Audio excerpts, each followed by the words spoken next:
Before the dazzling skyline, before the roar of yellow taxis and flashing neon lights, New York City was something entirely different. In the 1700s, it wasn't a global powerhouse or the financial capital of the world. Instead, it was a rough colonial port town of barely 20,000 people, sitting on the edge of the Atlantic with muddy streets, wooden docks, and the constant creaking of ships arriving from distant continents. The smell of salt water mixed with horse manure filled the air, while merchants, sailors, farmers, and revolutionaries crowded narrow lanes in search of opportunity. Yet within this chaotic and often brutal environment, the foundations of modern America were quietly forming. Taverns became political headquarters. Churches became symbols of resilience. Markets fueled both prosperity and moral conflict, and battlefields surrounding the city helped decide the future of a new nation. To understand the modern metropolis that dominates finance, culture, and politics today, we must step back into the 18th century, a time when ambition, conflict, trade, and survival combined to shape the early identity of New York. These 7 key foundations reveal how a rugged colonial settlement transformed into the beating heart of a future global empire. Let's watch. 1. Tavern, the birthplace of revolutionary ideas. In the 18th century, taverns were far more than places to drink. In fact, they served as the social media networks of their time. Without newspapers circulating widely or telegraphs delivering instant information, people gathered in taverns to exchange news, debate politics, and discuss the future of the colonies. One of the most famous examples was Fraunces Tavern, established in 1762 by Samuel Fraunces. Located in Lower Manhattan, this tavern quickly became one of the most important meeting places in colonial America. Inside its dimly lit rooms, merchants argued about trade policies, sailors shared news from Europe and the Caribbean, and politicians secretly discussed rebellion against British rule. The tavern atmosphere was thick with tobacco smoke, clinking mugs, and whispers of revolution. British spies frequently monitored conversations here, aware that dangerous ideas were spreading among the colonists.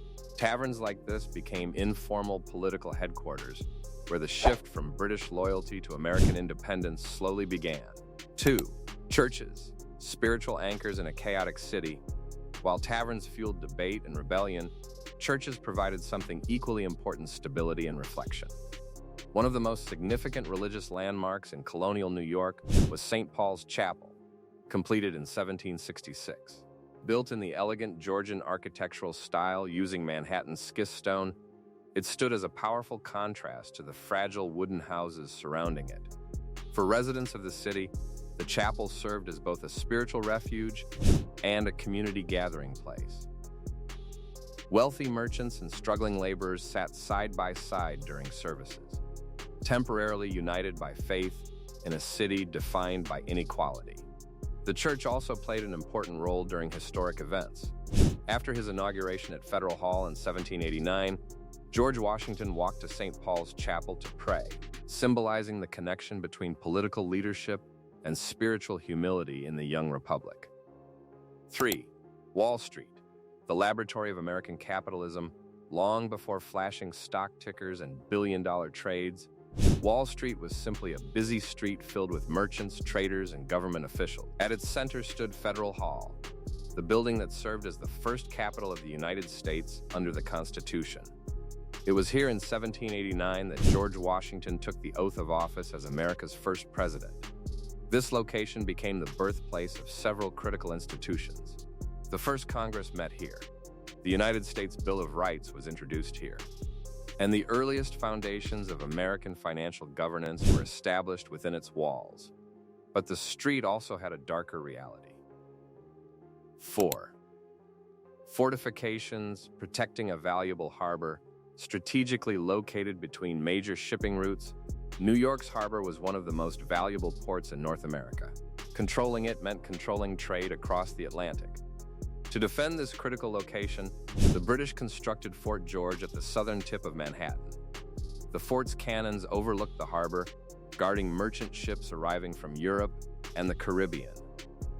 These vessels carried sugar, rum, textiles, and countless other goods that fueled the colonial economy. During the American Revolutionary War, Fort George became the headquarters for British forces occupying the city for 7 years. The occupation turned New York into a major strategic battleground. 5. Environmental mistakes, the tragedy of Collect Pond. Before Manhattan was covered with buildings, one natural feature dominated the island's landscape: Collect Pond. This 48-acre freshwater pond provided drinking water and supported early industries such as breweries and tanneries. Residents fished there during summer and skated on its frozen surface during winter. But rapid industrial growth soon turned the pond into an environmental disaster. Tanneries dumped animal waste into the water. Slaughterhouses added more pollution. Within decades, the once clean pond became a foul-smelling swamp filled with disease. Eventually, the city decided to drain it in the early 1800s. Unfortunately, the poorly filled land became unstable and unsanitary. 6. Rural estates and political power. While Manhattan bustled with commerce and noise, the surrounding areas of Queens and Brooklyn were still largely rural. One notable estate was King Manor, home to Rufus King, a signer of the U.S. Constitution and early American diplomat. Unlike the crowded streets of Manhattan, King Manor offered sprawling fields and elegant Georgian architecture. It was a center of intellectual discussion where political leaders debated the direction of the new nation. Rufus King was also a strong opponent of slavery and used his political influence to advocate for gradual abolition. 7.